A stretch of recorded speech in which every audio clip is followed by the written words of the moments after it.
Los tesoros de Tutankamón, 1332 a.C., Misterios y riquezas del Antiguo Egipto, documental en español. Hay algo que los arqueólogos no suelen admitir en público, que la mayoría de los grandes descubrimientos de la historia no fueron producto de la genialidad, sino del accidente, que lo que cambió para siempre nuestra comprensión del Antiguo Egipto ocurrió en un momento en que casi todo el mundo ya había abandonado la esperanza. Y que el hombre que encontró la tumba más famosa del mundo lo hizo cuando su financiador estaba a punto de retirarle el apoyo por última vez. Pero incluso eso, incluso la historia del descubrimiento, es apenas la superficie, porque lo que había dentro de esa tumba no era solo oro. Era una pregunta que llevaba más de 3000 años esperando ser formulada. ¿Por qué un faraón tan joven, tan aparentemente menor dentro de la historia del imperio egipcio, fue enterrado con una riqueza tan extraordinaria? ¿Qué nos dice esa tumba sobre lo que Egipto realmente era, sobre lo que sus habitantes realmente creían, sobre lo que un rey de 9 años significaba dentro de una de las civilizaciones más complejas que el mundo ha conocido? Y sobre todo, hay una pregunta que ningún científico ha podido responder con certeza absoluta hasta el día de hoy. ¿Cómo murió Tutankamón? Si te interesa la historia antigua y los grandes misterios del pasado, este es exactamente el tipo de viaje que vale la pena hacer. Quédate hasta el final, porque lo que descubriremos juntos va mucho más allá de lo que cualquier libro de texto ha contado. Para entender lo que se encontró en el Valle de los Reyes en noviembre de 1922, primero hay que entender lo que nadie esperaba encontrar. El Valle de los Reyes era, en ese momento, un lugar considerado exhausto. Décadas de excavaciones sistemáticas, financiadas por los grandes imperios académicos de Europa, habían convencido a la mayoría de los expertos de que no quedaba nada por descubrir. El egiptólogo británico Flinders Petrie, uno de los más respetados de su generación, había declarado con su autoridad habitual que el valle estaba agotado, que todo lo que podía encontrarse ya había sido encontrado. Howard Carter no estaba de acuerdo, y esa discrepancia, esa obstinada convicción de un hombre contra el consenso de toda una disciplina, es en sí misma uno de los grandes relatos de la arqueología moderna. Carter llevaba años convencido de que la tumba de Tutankamón, un faraón cuyo nombre aparecía en registros fragmentarios, pero cuyo lugar de sepultura era desconocido, permanecía intacta en algún lugar del valle. Su argumento era simple pero devastador. En una excavación anterior había encontrado objetos con el nombre de Tutankamón, incluyendo vasijas y sellos en un pozo cercano. Alguien había estado allí, alguien había sido enterrado allí, y nadie lo había encontrado todavía. Lord Carnarvon, el aristócrata británico que financiaba sus excavaciones desde hacía más de una década, estaba cansado. Había invertido una fortuna considerable y los resultados, aunque interesantes, no habían justificado el gasto. En el verano de 1922, convocó a Carter a su mansión en Hampshire y le comunicó que esa sería la última temporada. Un intento final, un último esfuerzo antes de cerrar definitivamente el proyecto. Carter regresó a Egipto con la presión de quien sabe que no habrá una segunda oportunidad. El 1 de noviembre de 1922, comenzaron a excavar en una zona que Carter había reservado deliberadamente, un área cerca de la tumba de Ramsés VI que no había sido excavada sistemáticamente porque las cabañas de los obreros que trabajaron en tumbas anteriores la cubrían. El 4 de noviembre, menos de 4 días después del inicio, uno de los trabajadores golpeó algo con su herramienta. No tierra, no arena, piedra. Una piedra cortada con precisión. Un escalón. En las horas siguientes aparecieron más escalones, 12 en total, descendiendo hacia una puerta sellada. Carter hizo algo que pocos arqueólogos en su posición habrían hecho. Detuvo la excavación. Mandó un telegrama a Carnarvon. Esperó, porque entendía que lo que estaba frente a él podía ser el descubrimiento de su vida, y quería que el hombre que había financiado su obstinación estuviera presente para verlo. Carnarvon llegó el 23 de noviembre. 2 días después, con la puerta completamente despejada, pudieron leer los sellos. El cartucho real de Tutankamón estaba impreso en la arcilla. Carter había tenido razón durante todos esos años de escepticismo ajeno. Pero había algo más que los sellos revelaban, algo que Carter notó con una mezcla de alivio y preocupación. La puerta había sido abierta y vuelta a sellar en la antigüedad, en al menos 2 ocasiones diferentes, lo que significaba que alguien, en algún momento de los 3 milenios anteriores, había entrado. Seguía intacta la tumba, ¿o habían llegado demasiado tarde? Esta pregunta, que debió parecer insoportable en ese momento, es el primer gran loop de esta historia. Y su respuesta tardaría aún varios días en revelarse en una escena que Carter describiría más tarde con una de las frases más célebres de la arqueología. Pero antes de llegar a ese momento, es necesario entender quién era Tutankamón. No el símbolo, no el icono dorado, no la máscara que ha aparecido en millones de portadas y museos del mundo. El ser humano, el niño rey. Porque lo que hace que su historia sea verdaderamente fascinante no es solo la riqueza de su tumba, sino la tragedia casi incomprensible de su vida. Tutankamón nació alrededor del año 1341 a.C., en medio de una de las crisis más profundas que Egipto había vivido en siglos. Su padre, con toda probabilidad, era Akenatón, el faraón hereje que había intentado desmantelar el sistema religioso egipcio y reemplazarlo con el culto exclusivo a Atón, el disco solar. Akenatón no era solo un reformador religioso, era un revolucionario total que había trasladado la capital a una ciudad nueva, Amarna, construida desde cero en el desierto. Había suprimido el culto a los dioses tradicionales, había cerrado templos, había despojado a los sacerdotes de su poder y su riqueza, y había intentado reescribir la naturaleza misma de lo divino en Egipto. El impacto de esas decisiones no puede exagerarse. El sistema sacerdotal egipcio, encabezado por el poderoso clero de Amón en Tebas, no era simplemente una institución religiosa, era una estructura económica y política de enorme influencia que había acumulado durante siglos tierras, recursos, influencia y autoridad. Akenatón los había atacado directamente y los sacerdotes no lo olvidarían.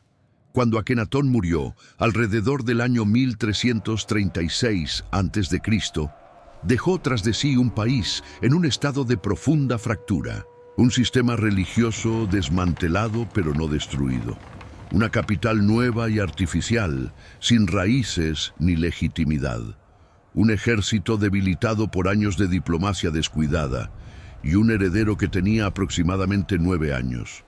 Tutankamón subió al trono con el nombre de Tutankatón, en honor a Atón, el dios de su padre. Pero muy pronto, demasiado pronto para que la decisión pudiera ser suya, cambió ese nombre. Tutankatón se convirtió en Tutankamón. La raíz divina del nombre cambió de Atón a Amón. El joven faraón, o quienes lo controlaban, había elegido un bando, y ese bando era el de los sacerdotes que su padre había intentado destruir. Aquí es donde la historia se complica de una manera que los libros de texto raramente comunican con suficiente claridad. Tutankamón era faraón, sí, portaba la doble corona, el cayado y el mayal, los símbolos del poder absoluto de Egipto, pero tenía 9 años. Y en la corte que lo rodeaba, había 2 figuras cuyo poder real era, con toda probabilidad, considerablemente mayor que el suyo. Ay, un funcionario de alta jerarquía que había servido también bajo Akenatón, y el general Horemheb, comandante del ejército egipcio, un hombre pragmático y ambicioso que tenía sus propios planes para el futuro del país. ¿Quién tomaba realmente las decisiones durante el reinado de Tutankamón? ¿El niño rey tenía alguna voluntad propia que pudiera ejercer o era esencialmente una figura ceremonial mientras los verdaderos poderes del Estado operaban a su alrededor? Esta pregunta no tiene una respuesta definitiva, y esa ambigüedad es, en sí misma, profundamente reveladora de la naturaleza del poder en el antiguo Egipto. Lo que sí sabemos, gracias tanto a los registros históricos como a los objetos encontrados en su tumba, es que Tutankamón fue un rey que vivió durante un período de restauración intensa. Bajo su reinado, los templos de Amón fueron reabiertos y restaurados. Los sacerdotes recuperaron sus propiedades y su autoridad. La capital regresó a las ciudades tradicionales. Amarna fue abandonada y eventualmente desmantelada, sus piedras reutilizadas en otras construcciones, como si sus edificadores quisieran borrar físicamente la memoria del faraón hereje. Se emitieron decretos, algunos de los cuales han sobrevivido, en los que el joven rey reconocía el estado de degradación en que el país había caído bajo las políticas de su padre, aunque sin nombrarlo directamente, y proclamaba su intención de restaurar el orden. Los dioses habían sido olvidados. Los templos estaban en ruinas. Los ejércitos extranjeros se habían aprovechado de la debilidad egipcia. Todo esto cambiaría. Era el lenguaje del poder. Era también, posiblemente, el lenguaje de quienes escribían en nombre del poder. Tutankamón tenía entre 17 y 19 años cuando murió. La causa exacta de su muerte es el segundo gran loop de esta historia, y es uno que la ciencia del siglo XXI ha abordado con herramientas extraordinarias sin llegar todavía a una respuesta definitiva. Durante décadas, la narrativa dominante sugería que Tutankamón había sido asesinado. Un golpe en la cabeza, una conspiración palaciega, una muerte conveniente para quienes aspiraban al trono. Esta teoría tenía una lógica narrativa poderosa. El joven rey muere sin herederos. Ay ocupa el trono de inmediato.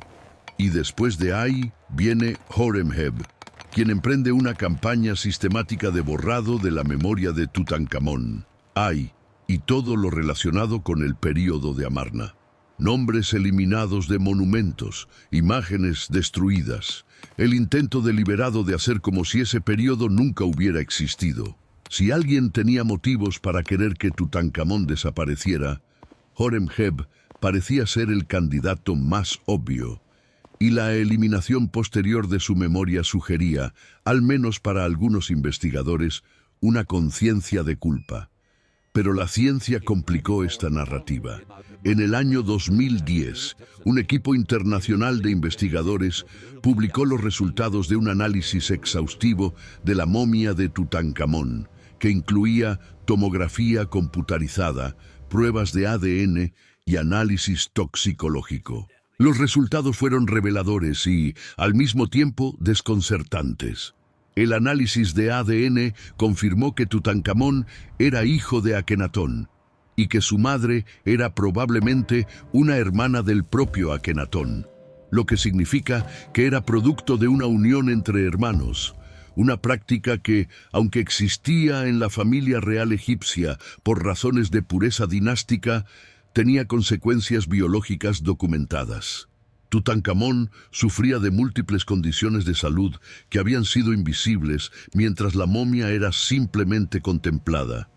Un pie deforme conocido como pie sambo, necrosis ósea en varias partes del cuerpo y evidencia de al menos 4 enfermedades parasitarias diferentes, incluyendo una forma severa de malaria. La imagen que emergió de estos análisis no era la de un joven atlético y poderoso, sino la de un hombre con una salud profundamente comprometida, que probablemente necesitaba un bastón para caminar, lo cual explicaba la extraordinaria cantidad de bastones encontrados en su tumba, más de 130, un número que nadie había interpretado correctamente hasta ese momento. ¿Murió Tutankamón simplemente por las complicaciones acumuladas de su salud? ¿O hubo algo más? El análisis descartó el golpe en la cabeza como causa de muerte. El fragmento de hueso que durante años se había interpretado como evidencia de un traumatismo craneal fue reinterpretado como daño post-mortem, probablemente ocurrido durante el proceso de momificación o en los siglos siguientes. Pero la malaria severa, combinada con la necrosis ósea y posiblemente una fractura en la pierna, podría haber sido suficiente para matar a un joven cuyo sistema inmunológico ya estaba debilitado. O podría no haber sido suficiente sin algún tipo de ayuda. La pregunta permanece abierta, y esa apertura, esa imposibilidad de cerrar el expediente con certeza, es lo que mantiene vivo el misterio de Tutankamón en la conversación científica del siglo XXI. Pero volvamos al valle. A noviembre de 1922, a Howard Carter parado frente a una puerta sellada con el corazón acelerado. El 26 de noviembre, Carter practicó un pequeño orificio en la esquina superior izquierda de la puerta interior que conducía a las cámaras de la tumba. Introdujo una vela para comprobar si había gases peligrosos. La llama no se apagó. Amplió el orificio lo suficiente para insertar una linterna eléctrica y mirar adentro. Lo que vio en ese momento es uno de los instantes más dramáticos de la historia de la arqueología. Carnarvon, que estaba detrás de él, preguntó: ¿puede ver algo? Carter respondió con una frase que se ha repetido miles de veces: sí, cosas maravillosas. Lo que Carter estaba viendo era la antecámara de la tumba, y estaba llena de una manera que desafiaba cualquier descripción ordenada. Camas funerarias doradas de tamaño sobrehumano, con cabezas de animales, cofres y cajas pintadas con escenas de una delicadeza extraordinaria. Estatuas negras del faraón guardando lo que evidentemente era otra puerta. Carros desmontados con sus ruedas apoyadas contra las paredes. Vasijas de alabastro, flores que seguían siendo reconocibles después de 3.300 años. Ramos de flores que alguien había dejado allí y que el tiempo había preservado en el estado más frágil imaginable. El nivel de preservación era incomprensible. Carter, uno de los hombres más experimentados de su campo, no podía procesar completamente lo que estaba viendo, porque no era solo la cantidad de objetos, aunque esa cantidad era asombrosa, era el estado en que se encontraban. En la mayoría de las tumbas egipcias que habían sido descubiertas con anterioridad, los saqueadores habían pasado siglos antes, y lo que quedaba eran fragmentos, rastros, sombras de lo que alguna vez había sido. Aquí, en cambio, todo parecía estar exactamente donde los sacerdotes lo habían colocado más de 3 milenios atrás. Casi. Porque Carter notó algo que le generó una inquietud que duraría meses. Había señales de que la tumba había sido visitada en la antigüedad. No devastada, no saqueada en el sentido pleno de la palabra, pero perturbada. Algunas cajas estaban revueltas, algunos objetos estaban en lugares que no parecían ser los correctos. Alguien había entrado, había tomado algo o había buscado algo, y luego había salido y la puerta había sido resellada. ¿Qué habían buscado? ¿Qué habían encontrado? ¿O qué, significativamente, no habían encontrado? La respuesta a esa pregunta llegaría mucho más tarde, y de una manera que nadie esperaba. Pero en ese momento, Carter tenía trabajo que hacer, décadas de trabajo, como resultaría. El proceso de documentar, catalogar y remover los objetos de la tumba de Tutankamón duró casi 10 años. Fue un trabajo de una meticulosidad extrema, porque Carter entendía que cada objeto, cada posición relativa, cada detalle del estado en que se encontraba la tumba, era información arqueológica irreemplazable. Tomó fotografías de todo antes de mover nada. Realizó dibujos a escala. numeró cada objeto. Y en ese proceso, a medida que los objetos fueron saliendo uno a uno de la tumba y siendo examinados con detenimiento, la imagen de Tutankamón, del Egipto de su época, de lo que los egipcios creían sobre la muerte y la eternidad, fue emergiendo con una profundidad sin precedentes. Porque la tumba de Tutankamón no era solo una colección de riquezas, era una declaración teológica, era una enciclopedia visual de las creencias de una civilización sobre lo que ocurría después de la muerte. Era, en el sentido más literal, la preparación para un viaje. Los egipcios del Imperio Nuevo, el período al que pertenecía Tutankamón, creían en una visión del más allá de una complejidad extraordinaria. La muerte no era el fin, era una transición hacia un estado diferente de existencia, un estado que requería preparación, equipamiento y protección. El alma, que los egipcios dividían en múltiples componentes con funciones diferentes, debía superar una serie de pruebas y desafíos antes de alcanzar la eternidad. Y para esas pruebas, para ese viaje, necesitaba recursos. Esta creencia explica lo que Carter encontró en la tumba. No era extravagancia por extravagancia. Era provisión para un viaje específico, detallado, cartografiado en textos religiosos que los egipcios llevaban siglos perfeccionando. Miremos algunos de los objetos con la atención que merecen, porque cada uno es una ventana hacia un mundo mental radicalmente diferente del nuestro. La máscara funeraria de Tutankamón es probablemente el objeto más reconocido del antiguo Egipto. Está fabricada en oro macizo con incrustaciones de lapislázuli, cuarzo, obsidiana, cornalina y vidrio coloreado. Pesa aproximadamente 11 kilogramos. Su ejecución técnica es, incluso evaluada con los estándares de la metalurgia moderna, extraordinaria. Pero su función no era decorativa en el sentido en que normalmente entendemos esa palabra. La máscara era una trampa para el alma. En la creencia egipcia, una de las componentes del alma, el Ka, necesitaba poder reconocer el cuerpo al que pertenecía para poder regresar a él. Si el cuerpo funerario se deterioraba más allá del reconocimiento, el Ka quedaba desorientado, errante, incapaz de completar el viaje al más allá. La máscara garantizaba que incluso si la momia se degradaba, el Ka siempre tendría un rostro que reconocer. Era una medida de seguridad, era ingeniería espiritual. Inscrita en el interior de la máscara hay un texto del Libro de los Muertos, el compendio de hechizos y conjuros que guiaban al alma difunta a través de las peligrosas regiones del más allá. Ese texto estaba allí no para ser leído por los vivos, sino para ser leído por el alma del faraón, para darle los conocimientos y las palabras correctas que necesitaría en su viaje. Los 4 cofres canopos, que contenían los órganos internos del faraón extraídos durante el proceso de momificación, representaban una arquitectura similar de protección espiritual. El hígado, los pulmones, el estómago y los intestinos eran preservados por separado, porque cada uno estaba bajo la protección de uno de los 4 hijos de Horus, divinidades menores cuya función era exactamente esa: custodiar las partes más vulnerables de la corporalidad del difunto durante su tránsito hacia la eternidad.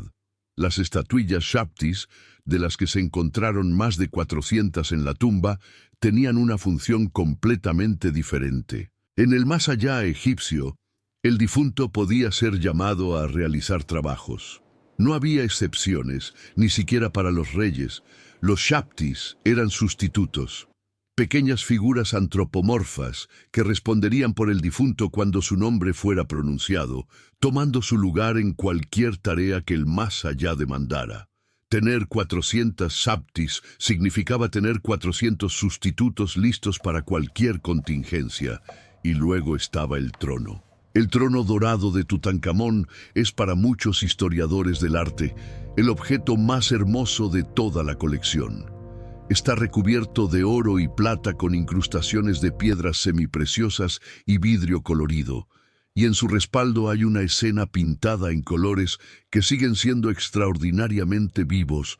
La reina Anque-Senamón, esposa de Tutankamón, aplicándole ungüento al hombre mientras él está relajado, ligeramente inclinado hacia ella.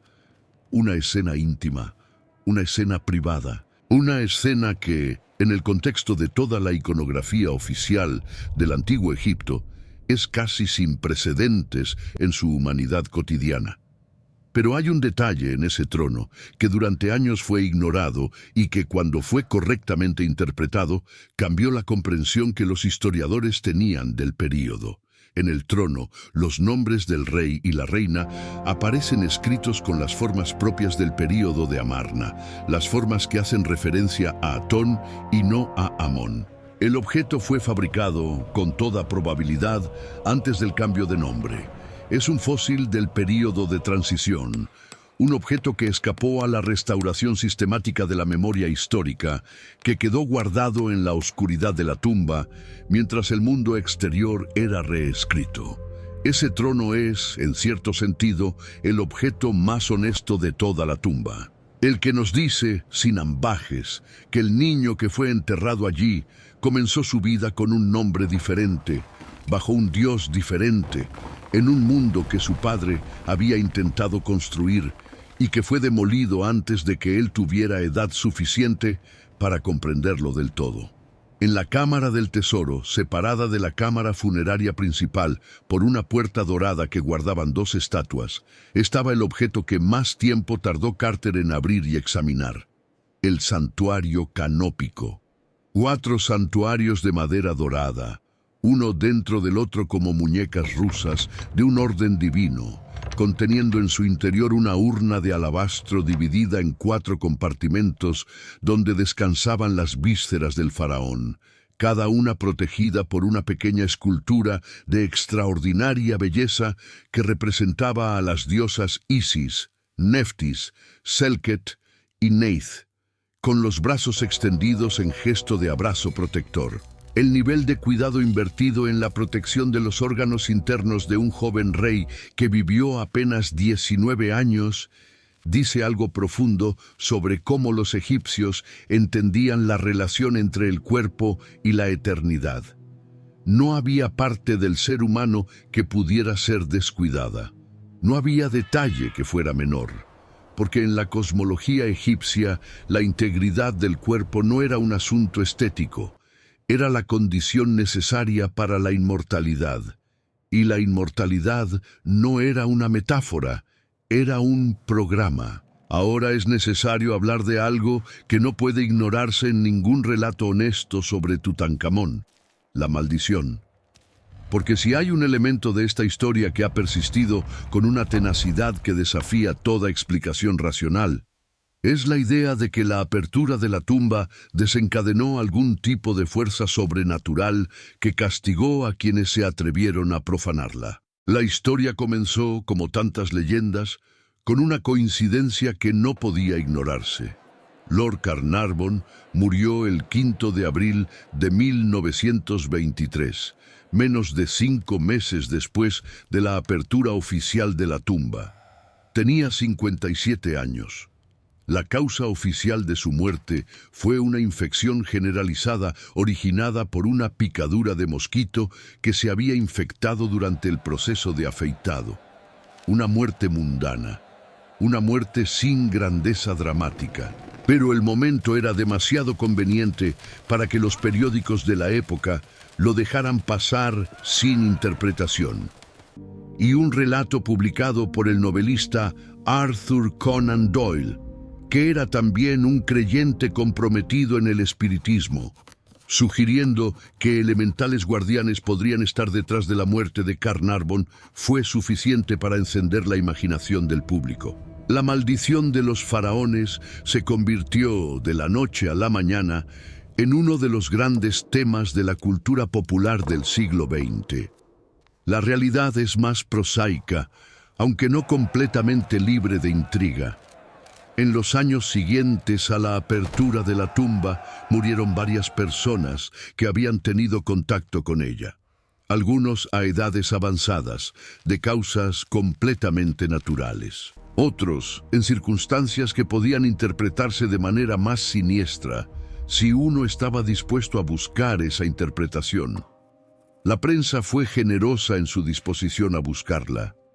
Howard Carter, el hombre que había pasado más tiempo en la tumba que cualquier otra persona, vivió hasta los 64 años y murió de linfoma en 1939, 16 años después del descubrimiento.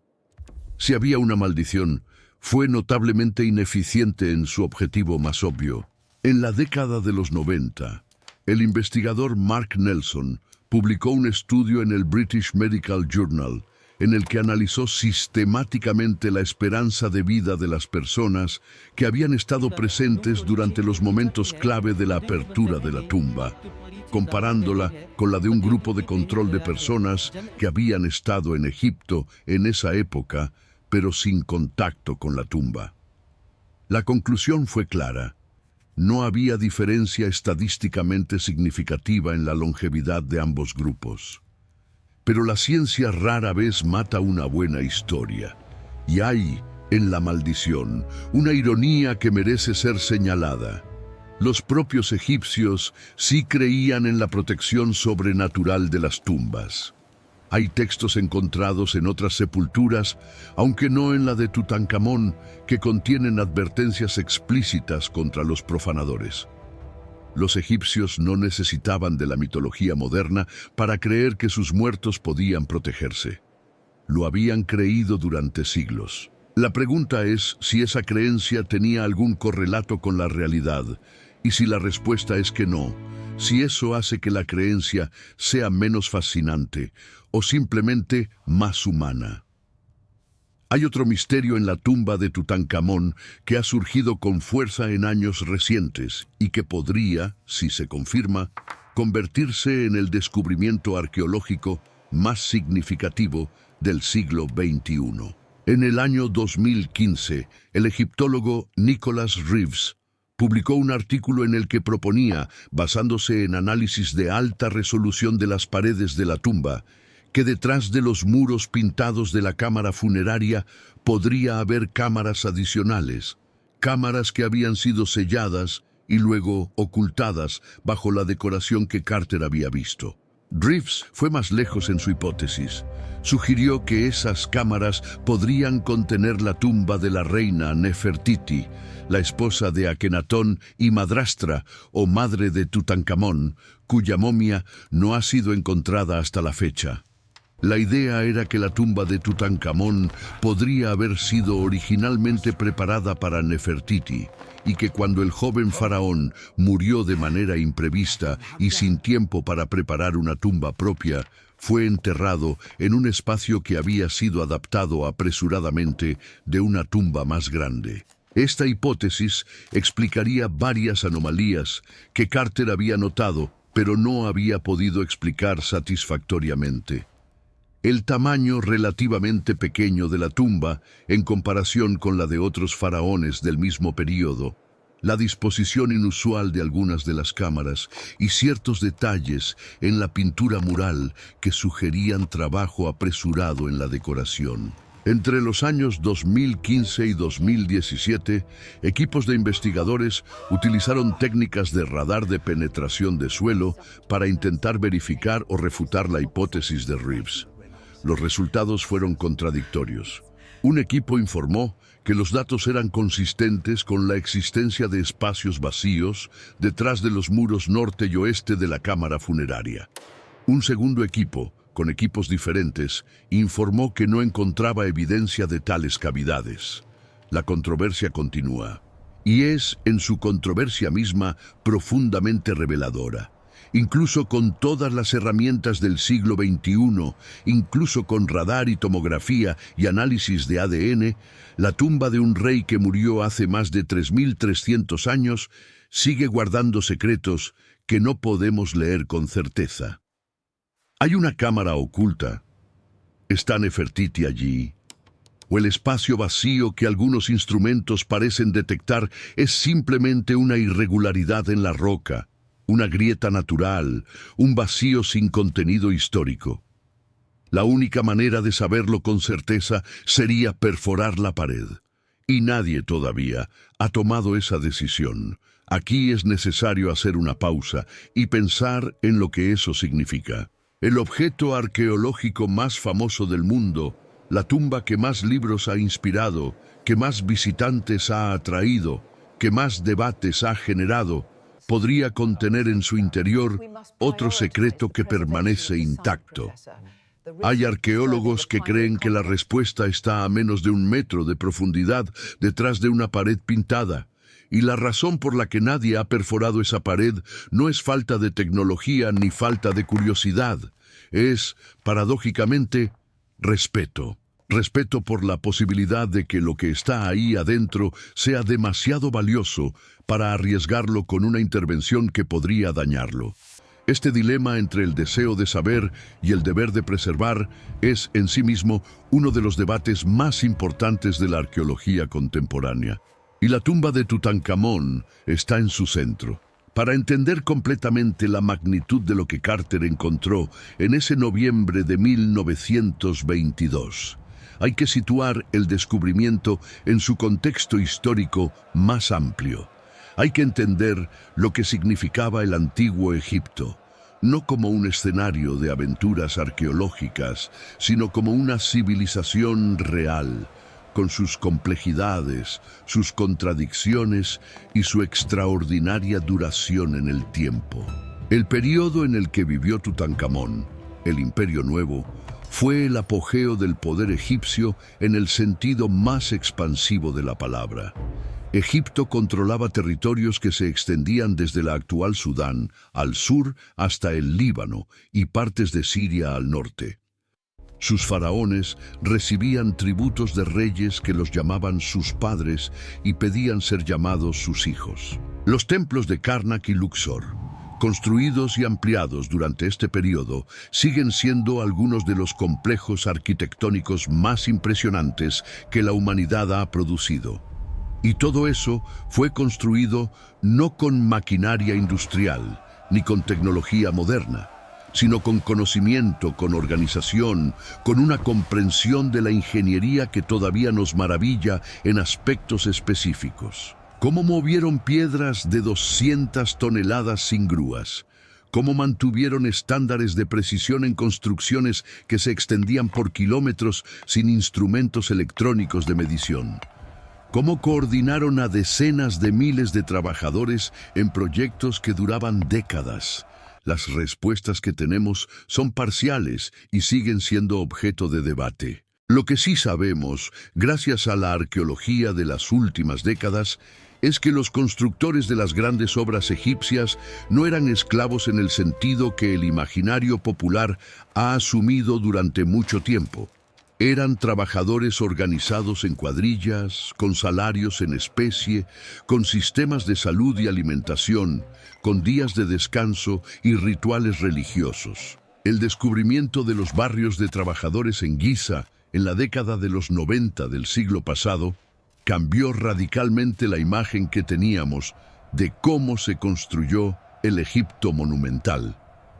Tutankamón heredó esta civilización en un momento de debilidad relativa, y el hecho de que su tumba, a pesar de haber sido preparada con aparente urgencia y en un espacio que podría no haber sido diseñado originalmente para él, contenga más de 5.300 objetos de una calidad técnica y artística extraordinaria, nos dice algo fundamental. Incluso en sus momentos de crisis, incluso cuando estaba siendo gobernada por un niño y sus consejeros estaban compitiendo por el poder, la maquinaria de la civilización egipcia seguía funcionando a un nivel que no tenía equivalentes en el mundo de su época. Ninguna otra civilización contemporánea de Egipto podría haber producido la máscara funeraria de Tutankamón. Ninguna otra sociedad del siglo XIV a.C. podría haber coordinated la logística, la artesanía especializada, el conocimiento técnico y la visión teológica que se combinaron para crear lo que Carter encontró en ese valle del desierto. Esto es lo que hace que los tesoros de Tutankamón sean algo más que tesoros. Son la evidencia física de una manera de entender el mundo, de organizar una sociedad, de dar sentido a la existencia y a la muerte, que existió durante más de 3000 años, que fue más duradera que cualquier civilización que haya existido antes o después, y que colapsó finalmente, no por su propia debilidad, sino por la presión acumulada de fuerzas externas que ningún sistema de organización humana podría haber resistido indefinidamente. Pero antes de que colapsara, antes de que los persas, los griegos y finalmente los romanos absorbieran Egipto en sus propios mundos, dejó evidencias de sí misma que sobrevivieron, en papiros que se conservaron en el clima seco del desierto, en piedras talladas que los siglos no pudieron borrar completamente, y en una tumba que fue sellada en algún momento alrededor del año 1327 a.C. y no fue abierta de nuevo hasta que Howard Carter practicó ese pequeño orificio en la pared y extendió su linterna hacia la oscuridad. Lo que Carter encontró no era solo el tesoro de un rey muerto, era el testimonio de 3000 años de una civilización que había organizado toda su energía y toda su creatividad alrededor de una pregunta que todavía no hemos respondido. ¿Qué ocurre después de la muerte? Los egipcios no tenían dudas sobre la respuesta. Sabían, con la misma certeza que sabemos nosotros, que el sol saldrá mañana, que había un más allá, que el alma sobrevivía, que el viaje era posible, que con los conocimientos correctos, con los objetos correctos, con los rituales correctos, el difunto podía superar todas las pruebas y alcanzar un estado de existencia que era mejor que la vida misma. No era esperanza, era ingeniería. Era un programa con instrucciones específicas, con herramientas precisas, con mapas detallados del territorio que había que cruzar. Y si esa certeza era equivocada, si el más allá que los egipcios prepararon con tanto cuidado no existía de la manera en que ellos imaginaban, si Tutankamón no cruzó ningún río sagrado, ni superó ningún tribunal divino, ni alcanzó ningún estado de beatitud eterna, eso no hace que su tumba sea menos significativa, lo hace más significativo. Porque la tumba de Tutankamón es entonces el monumento más elaborado que la humanidad ha construido en honor a una esperanza. La prueba más costosa que existe de que los seres humanos, desde hace al menos 3000 años, no han podido aceptar que la muerte sea el final. En ese sentido, Tutankamón no es un faraón remoto y extraño. Es el espejo más claro que el pasado nos ha dejado de nosotros mismos. Hoy, la máscara funeraria de Tutankamón descansa en el Museo Egipcio del Cairo, en una vitrina climatizada rodeada de visitantes que vienen de todos los rincones del mundo para verla. En los próximos años será trasladada al Gran Museo Egipcio de Giza, el mayor museo del mundo dedicado a una sola civilización, construido a la sombra misma de las pirámides. La máscara ocupará allí un espacio central, como ha ocupado un espacio central en la imaginación del mundo durante más de 100 años. Pero hay algo que no puede trasladarse a ningún museo, algo que no puede colocarse en ninguna vitrina. Y es esto, la pregunta que Tutankamón lleva en su frente dorada desde el primer momento en que Carter la iluminó con su linterna. La pregunta que los egipcios respondieron con certeza y que nosotros seguimos sin poder responder. La pregunta que sigue haciendo que millones de personas viajen a El Cairo o a Luxor o a los libros o a los documentales, buscando algo en una tumba del siglo XIV a.C. que todavía no saben exactamente cómo nombrar. ¿Qué somos cuando morimos? ¿Qué queda? ¿Qué merece ser preservado? Tutankamón tenía 19 años y llevaba 3300 años esperando que alguien se lo preguntara. Los tres grandes loops que abrimos al inicio de esta historia se cierran ahora, aunque ninguno completamente. Carter encontró la tumba casi intacta, pero había rastros de intrusión antigua cuya explicación completa permanece especulativa. La ciencia moderna ha descartado el asesinato como causa más probable de la muerte del faraón, pero la salud profundamente comprometida de Tutankamón no elimina por completo otras posibilidades. Y detrás de los muros pintados de la cámara funeraria, el radar ha insinuado la existencia de espacios que nadie ha visto todavía. 3 milenios de silencio, menos de 100 años de estudio intensivo, y todavía hay cosas que no sabemos. Eso, más que cualquier objeto dorado, más que cualquier máscara incrustada de lapislázuli, más que cualquier maldición o teoría de conspiración, es lo que hace que la historia de Tutankamón siga siendo, en este momento preciso, en este año del siglo XXI, completamente irresistible. Si este viaje al corazón del antiguo Egipto te ha parecido valioso, si quieres seguir explorando los grandes misterios de las civilizaciones que construyeron el mundo que habitamos, hay mucho más esperando. Porque Tutankamón fue solo el inicio. Detrás de él hay faraones más poderosos, misterios más profundos y preguntas que la historia todavía no ha terminado de formular.